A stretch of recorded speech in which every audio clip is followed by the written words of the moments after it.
Vivimos la guerra como si fuera algo normal en el contexto colombiano, donde el conflicto con las Fuerzas Armadas Revolucionarias de Colombia tuvo origen en 1964, conformado por un grupo de campesinos de tendencia liberal que más adelante adoptaría una ideología comunista externa, desplazados por el periodo de la violencia iniciada en 1948, cuyo detonante fue el asesinato de José Eliezer Gaitán, candidato a la presidencia con esta misma tendencia liberal.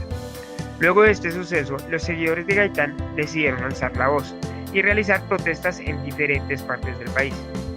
Por otra parte, lo que impulsó a estos campesinos a optar por estas medidas en ese momento fue el abandono por parte del Estado y que ya no tendrían una voz representante. En 1953, Rojas Pinilla toma el poder, dejando de lado a los partidos tradicionales, censurándolos.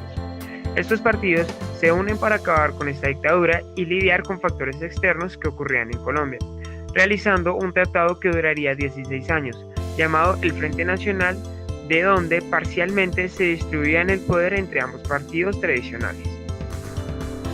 Después de 1964 y en los próximos 10 años, se formarán las tres guerrillas más representativas del país, como el ELN, M-19 y las FARC. Estas guerrillas no tenían capacidad militar, sino hasta después de empezar con el narcotráfico. Después de 1982, las FARC aumentaron sus frentes y los paramilitares asesinaban a políticos de izquierda, dando inicio así a la época de terror. Entre el 80 y el 90 se da la época del terror. El principal fundador de este fue el Cártel de Medellín, con su líder Pablo Escobar. Después de esto, el país adopta el Plan Colombia, cuyo objetivo es contribuir al desarrollo y hacerle frente al narcotráfico del país. El Plan Colombia fue una ofensiva que se tomó en el año 2000 con financiamiento de Estados Unidos. Con este conflicto, que ha durado más de 50 años, se empieza a trabajar en un tratado de paz que se firmaría en el 2016.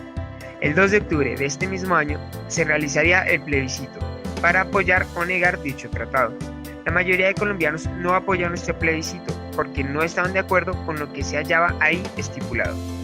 Por influencia de algunos medios, líderes religiosos y políticos que promovieron el analfabeto político, donde las personas no oyen, no hablan y no participan, simplemente no les interesa y son desconocedores de los sucesos del país.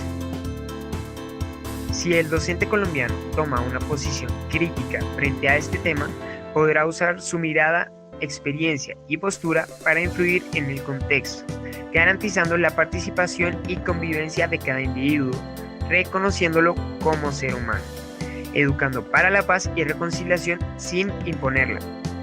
Pero, ¿qué hacer para evitar el analfabeto político? No lo sé. Sin embargo, hay que tener en cuenta que el papel del docente en el país no está bien valorado y eso está mal. Pero si dejamos a un lado la pereza y de buscar el camino fácil, quizás así podría comprender realmente cuál es el rol del docente actualmente.